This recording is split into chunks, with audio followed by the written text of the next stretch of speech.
അളിയാ അറിയോ കല്യാണം കഴിഞ്ഞിട്ട് നീന്തുവാടെ ഇങ്ങനെ ആകെ ഡള്ളായിട്ടിരിക്കുന്നേ? മൊത്തത്തില് ദുഃഖമാണല്ലോ. എന്നാലും നീയാള് കൊള്ളാം കേട്ടോ. ഈ പൊട്ട സ്റ്റുഡിയോ ആയിട്ട് കിടന്ന നീ കേന്ദ്ര സർക്കാർ ജോലിയുള്ള ഒരു പെണ്ണിനെ കെട്ടി നിന്റെ വളയ്ക്കാനുള്ള സ്കില്ല് സമ്മതിച്ച് തന്നിരിക്കുന്ന അളിയ. വരാനുള്ളതൊക്കെ വന്നളിയ, ഇനി പറഞ്ഞിട്ടൊന്നും കാര്യമില്ല.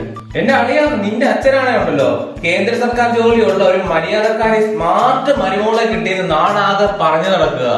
അറിയുന്നുണ്ട്, കേൾക്കുന്നുണ്ട്. അത്രയ്ക്ക് ബെസ്റ്റ് ആണോ നിന്റെ പെണ്ണ്? പിന്നെ നീ എന്താ വിഷമിച്ചിരിക്കുന്നേ? എന്നാലും ഇതെങ്ങനെ സാധിച്ചറിയാ?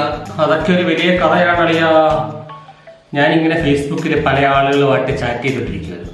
അങ്ങനെ വളരെ യാദർശികമായിട്ട് അവളുമായിട്ട് ചാറ്റ് ചെയ്തു. അപ്പോൾ പറയുവാണ് അവക്ക് ശമ്പളം കൊടുക്കുന്നത് കേന്ദ്ര സർക്കാർ നേരിട്ടാണെന്ന്. പിന്നെ ഒന്നും നോക്കിയില്ല അളിയാ, ഞാനങ്ങ് കയറി അങ്ങ് പിടിച്ചു. ചാറ്റ് ചെയ്ത് വളച്ച് കൈയിടിച്ചു. അവസാനം പറഞ്ഞു ഇറങ്ങി പോരാൻ പറഞ്ഞു. അങ്ങനെ അവൾ വന്നു, ഇറങ്ങി വന്നു, അമ്പലത്തിൽ പോയി താലി കെട്ടി വീട്ടിൽ കൊണ്ടുവന്നു. വലിയ സ്വീകരണം. കേന്ദ്ര സർക്കാർ ജീവനക്കാരിയാന്ന് പറഞ്ഞപ്പം അച്ഛനും അമ്മയൊക്കെ ഫ്ലാറ്റ്.